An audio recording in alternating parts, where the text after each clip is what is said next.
మాజీ ఎమ్మెల్యే షకీల్ కుమారుడు రహీల్ కేసుకు సంబంధించిన బ్రేకింగ్ న్యూస్ చూస్తున్నాం. ఈ కేసుకు సంబంధించి నాంపల్లి కోర్టులో పంజాగుట్ట పోలీసులు అయితే కస్టడీ పిటిషన్ దాఖలు చేశారు. ప్రజాభవన్ దగ్గర రోడ్డు ప్రమాదం కేసులో అయితే విచారణ చేపట్టాల్సినట్టుగా కూడా కోరుతున్నట్లుగా తెలుస్తోంది. ఇక జూబ్లీహిల్స్ యాక్సిడెంట్ కేసుపై కూడా ప్రశ్నించాలంటూ కూడా పోలీసులు అయితే పిటిషన్ దాఖలు చేశారు. రహీల్ను 5 రోజుల కస్టడీకి అనుమతించాలంటూ కూడా పోలీసులు అయితే పిటిషన్లో పేర్కొన్నారు. ఇదే అంశంపై మరింత సమాచారాన్ని మా క్రైమ్ బ్యూరో చీఫ్ కృష్ణ అందిస్తారు.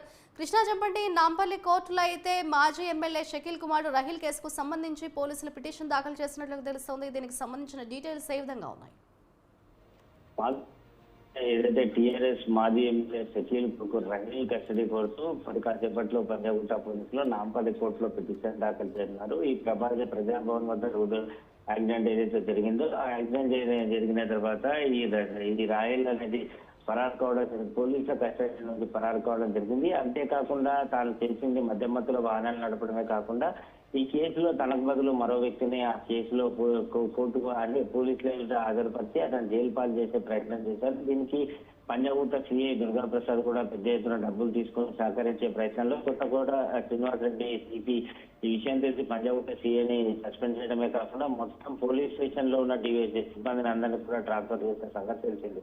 సో ఈ కేసులో గతంలోనే హైకోర్టులో ఒక పిటిషన్ వేశారు సాహిల్ అలియాస్ రాహిల్.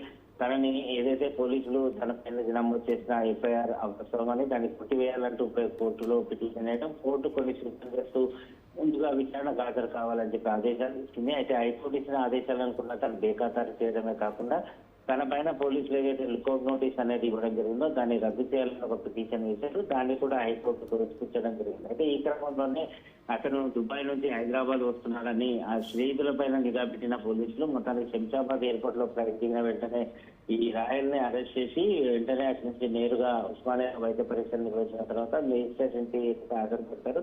మేజిస్ట్రేట్ 14 రోజుల పాటు జుడిషియల్ రిమాండ్ విధించడంతో అదే చర్చలు కూడా జడ్జి తరలించడం జరిగింది. ఈ కేసు వ్యవహారానికి సంబంధించి అటు ప్రజాభవన్ వద్ద జరిగిన రోడ్ యాక్సిడెంట్ కానీ గతంలో జూబ్లీహిల్స్ లో ఏదైతే నిద్రమత్తులో ఉన్న ఈ ఫుట్పాత్ యాచకుల మీదకి కార్ తీసుకుపోయిన కేసులో కూడా రాయల్ తప్పించుకుంటారు.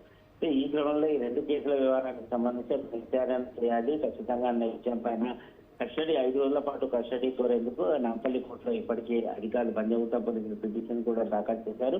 మరోవైపు తన ఎవరైతే రాహిల్ కు బెయిల్ మంజూరు చేయాల్సిందిగా కోరుతూ ఆయన తరఫున న్యాయవాదులు కూడా మరి కాసేపట్లో నాంపల్లి కోర్టులో బెయిల్ పిటిషన్ దాఖలు చేస్తున్నారు. Right, thank you Krishna.